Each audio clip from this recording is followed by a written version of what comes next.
Bonjour tout le monde, bienvenue sur ma chaîne. Aujourd'hui, je vous présente un gâteau que je fais depuis presque 15 ans maintenant, voire même presque 20 ans. C'est un des tout premiers gâteaux que j'ai appris à faire et c'est un gâteau super simple qui demande aucune technique. Donc, il vous faut comme ustensile un grand plat rond qui va au four, comme je vous ai montré. Je vous écrirai les dimensions, mais de tête, j'ai l'impression que c'est un 45 cm minimum. Donc, prenez le plus grand plat rond que vous avez qui va au four, bien sûr. Et on aura besoin d'un autre plat en verre de la taille de 32 cm, 28 ou 32, ce que vous avez sous la main. Donc là, on va commencer par préparer notre plat qui va au four, le grand. Donc je mets un petit peu d'huile dans le fond, je badigeonne à l'aide d'un sopalin. Vous allez voir, c'est une technique, je pense, pour la plupart que vous allez voir pour la première fois sur ma chaîne. Comme j'ai dit, c'est un gâteau que même les débutants peuvent réussir parce que ça demande aucun ustensile particulier.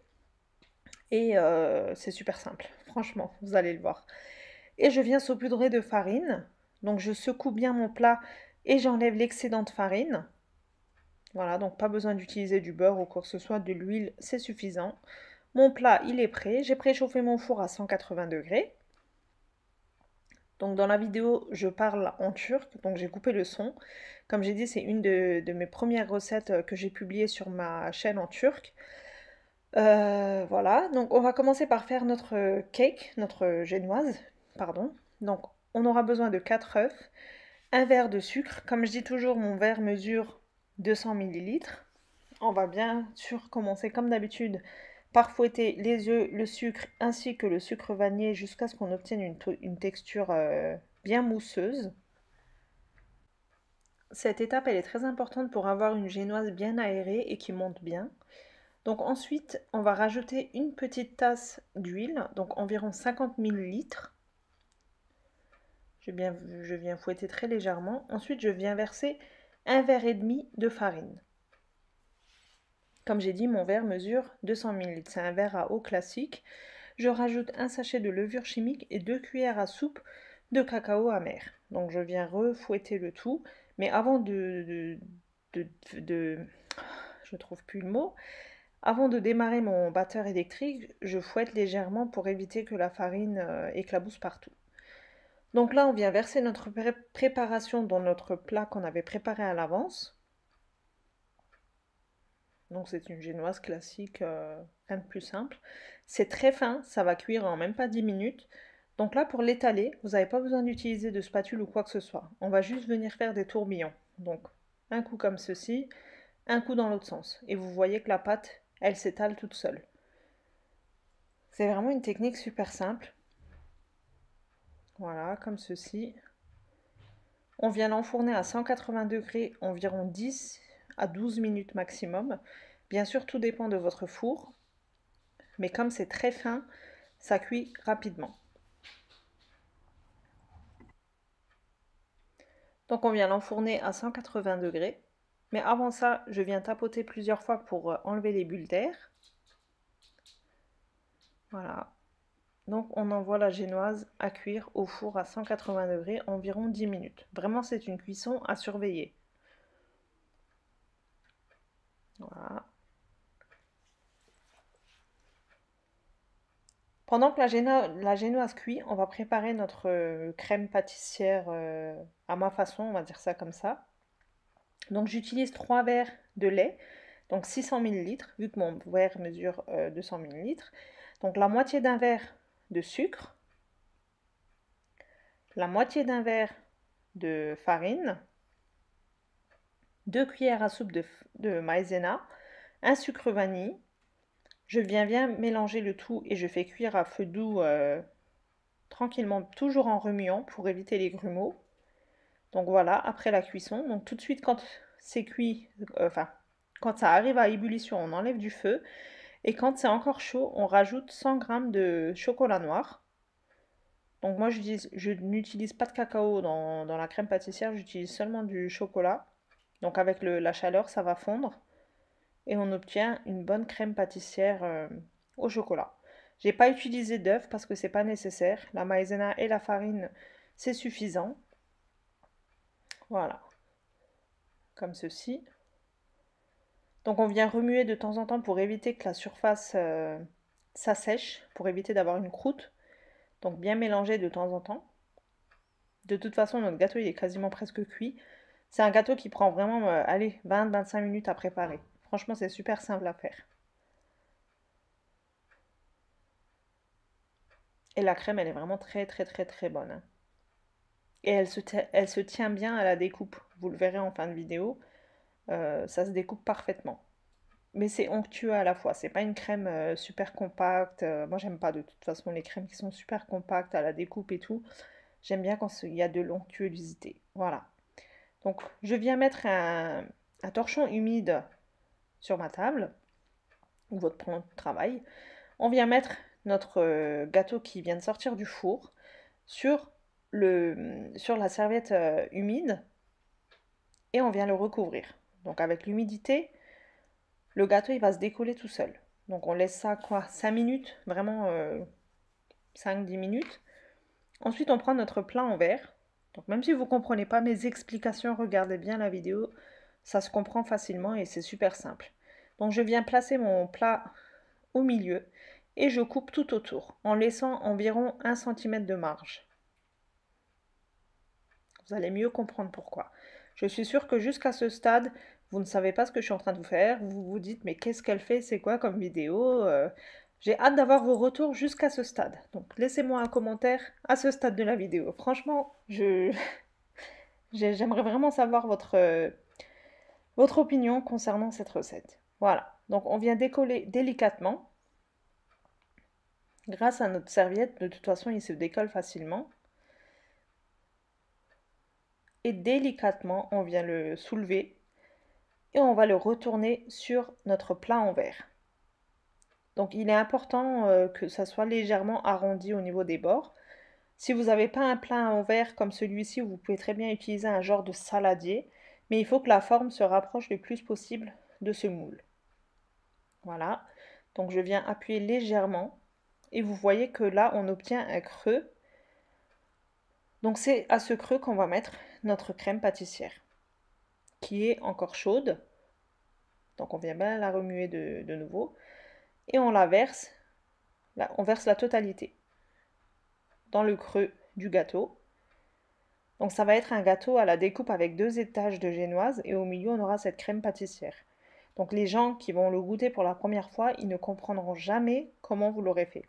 Parce que même moi, la toute première fois que je l'avais mangé, je me suis dit, mais comment ils ont réussi à faire ça, quoi? Parce qu'on ne voit pas de découpe sur les bords et tout. C'est vraiment super simple. Donc là, maintenant, les côtés, on va les utiliser pour faire le fond du gâteau.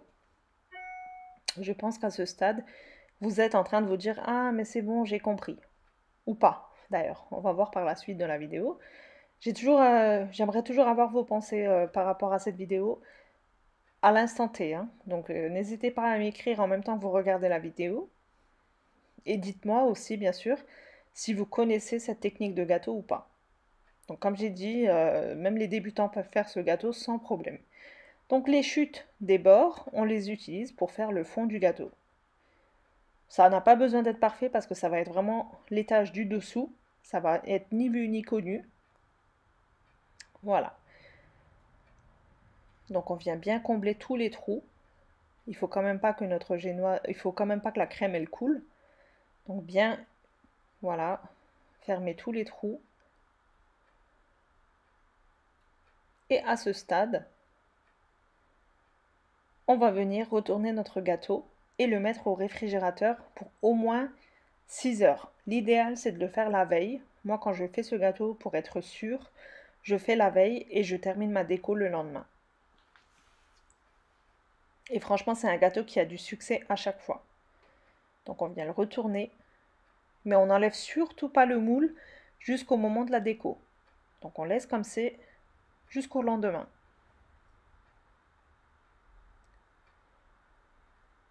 Donc on a fait toutes les étapes là à chaud. La génoise était encore chaude et la crème pâtissière était aussi encore chaude. on vient laisser notre gâteau au frigo toute une nuit ou alors 4 à 6 heures minimum. Parce qu'il faut que la crème, elle a le temps de, d'avoir une consistance qui se tienne à la découpe quand même. Comme on n'a pas utilisé de gélatine ou quoi que ce soit, c'est très important le temps de repos. Donc le lendemain, on passe à la déco. Comme nous, on habite à la frontière allemande, j'utilise les sachets de pudding qui se, qui se mixent à froid, mais vous pouvez très bien utiliser seulement de la crème liquide entière avec un petit peu de mascarpone. Donc par exemple 500 ml de crème froide entière avec 250 g de mascarpone, 3 cuillères à soupe de sucre glace et de la sucre vanille. Ou alors, comme moi, vous utilisez le paquet de pudding qui se mixe à froid. Donc moi, je voulais avoir un côté parfumé à la fraise, c'est pour ça que j'ai utilisé ce parfum. Et avoir ce côté rose aussi. Mais si vous ne l'avez pas, c'est pas important. Si vous voulez avoir une touche de couleur, vous rajoutez du colorant à votre crème chantilly. Et la déco, rien de plus simple, c'est une déco que j'ai longtemps fait quasiment à beaucoup de mes gâteaux. Je donnais la forme de rose. C'était très réputé au tout début, quand on n'avait pas encore YouTube et tout. C'était, les gens ne savaient pas comment faire des décos avec les poches à douille et tout. Donc c'était la bonne époque quand même. Voilà, donc on obtient une crème comme ceci, bien ferme quand même. Donc même si vous faites une crème chantilly à la mascarpone, mixez jusqu'à avoir une texture quand même assez ferme, qui se tienne à la poche à douille. Donc le lendemain, on enlève délicatement notre plat en verre. Voilà. Vous voyez, on obtient une forme naturellement arrondie sur les côtés grâce à notre moule. Il est vraiment parfait notre gâteau. Et vu qu'il est resté dans le moule, il n'est pas sec du tout. Il est même, je dirais, légèrement humide. Donc j'enlève les dernières croûtes qui restent. Je viens étaler une fine couche de ma crème chantilly, de ma crème.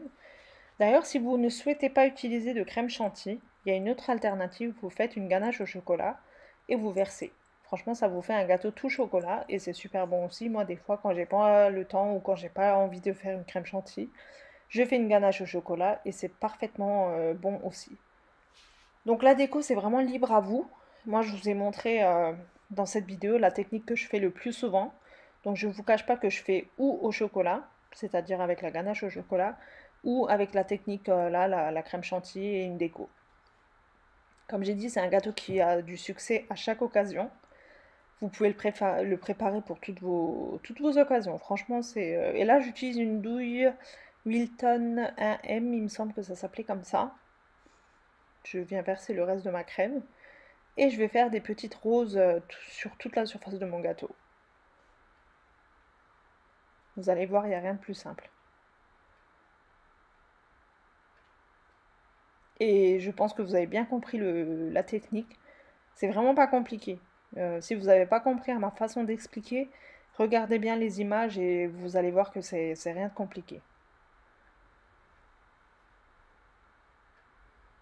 Donc on commence par les bords.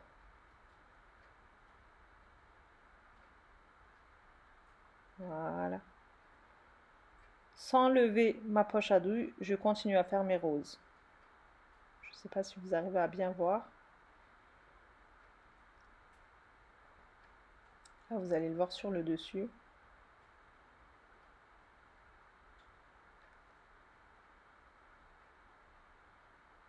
Regardez la technique. Voilà, une belle rose.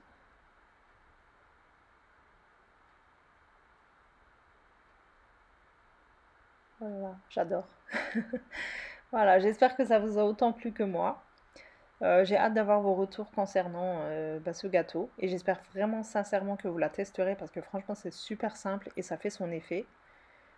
J'en ai même vendu beaucoup, j'ai beaucoup eu de commandes à un moment de ce gâteau et vous voyez il est super simple et super bon. Franchement le goût il est là, le visuel il est là, il est parfait. Donc j'espère sincèrement, en toute sincérité que ça vous aura plu. Et je tiens mes promesses, je suis là pour vous publier des nouvelles recettes. Donc j'en ai publié une hier, donc aujourd'hui c'est chose faite aussi. J'espère que je continuerai à poster demain aussi. Et merci à tous d'être là. Votre soutien il est très important pour moi. Je lis tous vos jolis commentaires. Merci encore infiniment. Heureusement que vous êtes là. Et si vous n'êtes toujours pas abonné à ma chaîne, bah, n'hésitez pas à le faire. Ainsi qu'à me laisser un petit like et un petit commentaire. Ça fait toujours plaisir. Voilà, donc c'est tout pour moi pour aujourd'hui. Je vous dis à très bientôt pour une prochaine recette. Je vous laisse avec la découpe. Vous allez voir par vous-même que il est parfaitement réussi le gâteau. Voilà, donc à bientôt. Prenez soin de vous. Bye bye.